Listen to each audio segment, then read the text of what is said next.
Hai guys, hari ini kami akan menggunakan COVID RTK test AllTest. AllTest adalah salah satu ujian Kendiri RTK yang sudah diluluskan oleh Malaysia Medical Device Authority iaitu KKM.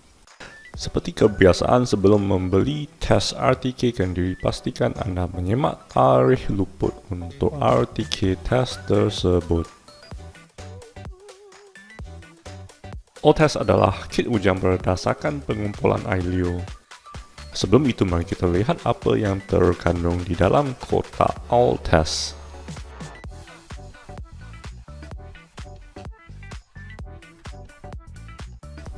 Anda akan mendapat satu kad manual, satu produk manual, satu test card.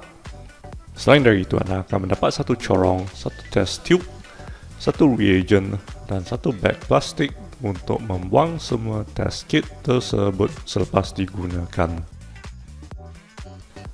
Jangan letakkan apa-apa di dalam mulut, termasuk makanan, minuman, produk Gusi atau tembakau sekurang-kurangnya 10 minit sebelum melakukan ujian. Basuh tangan anda dengan sabun dan air sekurang-kurangnya 20 saat sebelum ujian. Jika sabun dan air tidak tersedia, gunakan pembersih tangan dengan alkohol sekurang-kurangnya 60%. Tanggalkan corong dan tiub plastik, kemudian masukkan corong ke dalam tiub plastik. Batuk secara mendalam 3 ke 5 kali. Kemudian ludah ke dalam corong hingga ke garis skala pertama. Pastikan cecair tidak berbuih, hanya boleh mencapai ketinggian garis skala. Keluarkan corong dan letakkan ke dalam beg plastik terpakai. Kemudian koyakkan buffer dan masukkan ke dalam tiub sampel.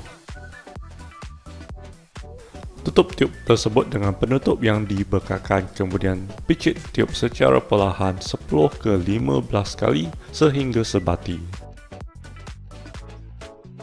Letakkan tiub tersebut di pemegang plastik, kemudian koyakkan test card. Ujian haruslah dilakukan selepas pengoyakan test card untuk hasil yang lebih tepat.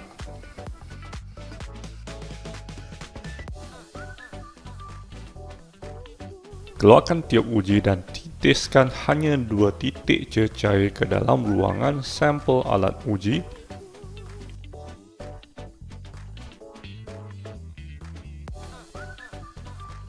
Baca keputusan di dalam 15 minit. Keputusan melebihi 20 minit adalah tidak sah. Selepas ujian selesai, letakkan semua komponen kit ujian dalam beg biosafe plastik dan buang mengikut peraturan tempatan.